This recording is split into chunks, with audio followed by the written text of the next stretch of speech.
By day 2, quitting social media feels like drug withdrawal. By day 12, your brain does the opposite of what you expect. Almost nobody makes it far enough to feel that part. You delete every social app for 30 days. No Instagram, no TikTok, no X, no YouTube. What happens next is not a productivity glow-up. It runs in 5 distinct brain stages. Each stage changes something different inside your head, and almost nobody makes it to stage 3, the one that matters. Most people quit during stage 1, and I will show you why. Stick around because by the end, you will know what 30 days does to your brain, why 72 hours feel like a drug, and the one thing that never goes back. Within 6 hours, you pick up your phone dozens of times, not to use it, just to check. There's nothing to check, your brain does not know that yet. This is not weakness, it is a measurable neurological event.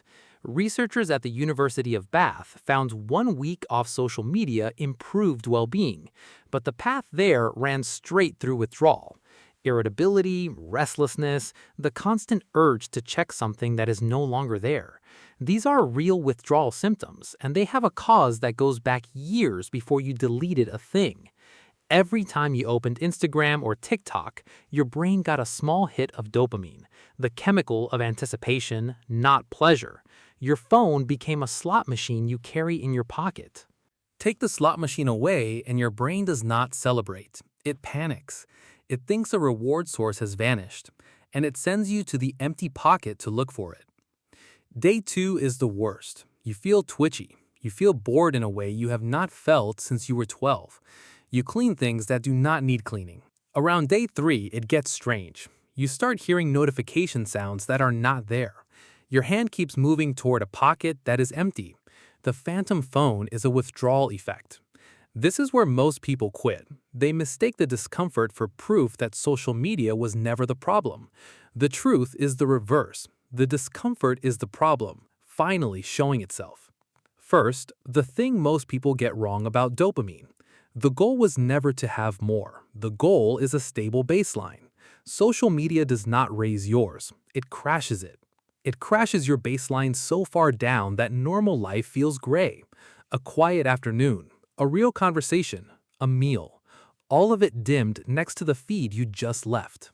Then, for a lot of people, around day 5, something shifts. You start enjoying things you used to find boring. Coffee tastes better. A walk feels longer in a good way. You read 40 pages without once checking the time. This is dopamine downregulation reversing. Stop flooding the system and your receptors become sensitive again, and ordinary things start to land. Things that used to register as a 2 out of 10 start landing as a 6. The pleasure was always available. Your worn-out reward system just couldn't feel it anymore. Dr. Anna Lembke, the Stanford psychiatrist who wrote Dopamine Nation, calls this the pleasure-pain balance. Tip it too far toward pleasure for years, and the brain pushes back hard the other way. Her work shows it takes roughly 4 weeks of abstinence for the reward system to reset. Days 4 through 10 are the first signs. Most never last long enough to notice. So by the end of week 1, your brain is healing. That feels like the finish line. It is not. Stage 3 is where real change happens, and few people see it. This is a stage nobody warns you about, and it is the most important. You need to know a brain network you have never heard of. It runs on silence. It is called the default mode network. It switches on when you are doing nothing, staring out a window, standing in the shower, walking somewhere with no headphones, just your own head. This is the network behind your creativity, your long-term planning, your memory, and your sense of who you are. It is where you actually become a person instead of an audience. Social media starves this network. Every time you fill a quiet moment with a feed, your brain never gets to enter that state. Over years, the silence it needs stops happening. Studies on heavy short-form video users link that constant feed to weaker activity in the brain regions tied to self-reflection. Fill every gap and the reflective system powers down. Then, around day 12, yours comes back online.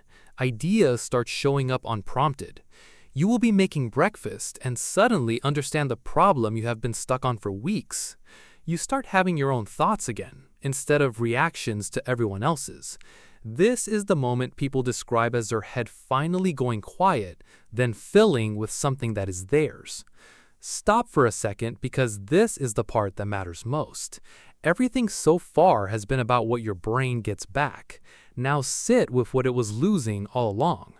If you take one thing, take this. The real cost of social media was never the time. It is the thoughts you never had because you weren't bored enough to have them. That is the most expensive cost and the hardest to see.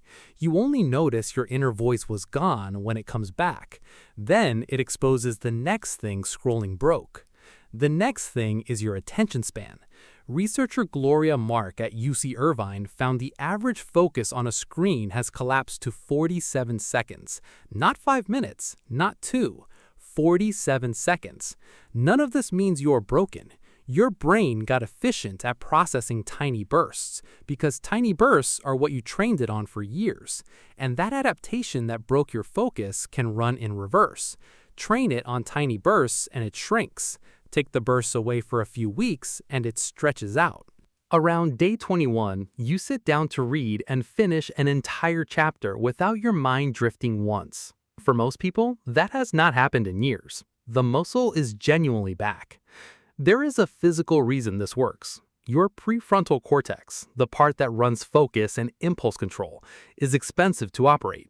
Constant scrolling drains it faster than anything else you do. Give it a few weeks without that drain, and executive function, your ability to plan, focus, and resist impulses, returns. Not all the way, but enough that you feel the difference. By day 28, your screen time across everything has dropped hard.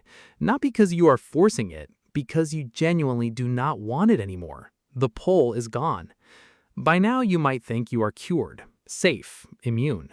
That is the assumption that pulls most people back in. On day 31, you do something to test it, and it backfires. On day 31, you reinstall Instagram. You tell yourself it is just to see what happens. Part of you misses it. Your brain has not forgotten the slot machine. It never does. Within 4 minutes, something is wrong. The feed feels loud. The pace feels aggressive. The cuts feel hostile. You close it after 6 minutes and do not open it for 2 days. Here is a part that surprises everyone. The damage was not permanent, but the sensitivity is not permanent. Once your baseline resets, you can feel what the apps are doing to you. It is a difference between standing inside a loud room and walking into it from the quiet outside. Same room, same noise. Suddenly, you can hear how loud it always was. But here's the catch. Within a week of casual scrolling, your screen time creeps back. Your brain is plastic in both directions. Healing once does not mean you cannot re-injure it. So the 30 days will not make you immune. They make you aware. And awareness is the only real defense against a system engineered by thousands of people to bypass it. So here are the 5 stages: withdrawal, reset, the mind is coming back, the rebuild, the mirror, where you finally see the machine. Each one is a real physical change inside your head, and it leaves you with one thing you cannot get any other way: a clean reference point. You finally know what your own brain feels like with no algorithm running inside it. Most people will never find that out. Not because they cannot, because they quit on day 4, during stage 1, the exact moment the discomfort was about to turn into something better. So do not aim for 30 days. Aim for 4. Get past the withdrawal and the rest is waiting on the other side. This is human glitch. If you've ever wondered, why do I do that? We have the answer. Subscribe for psychology that explains your actual life.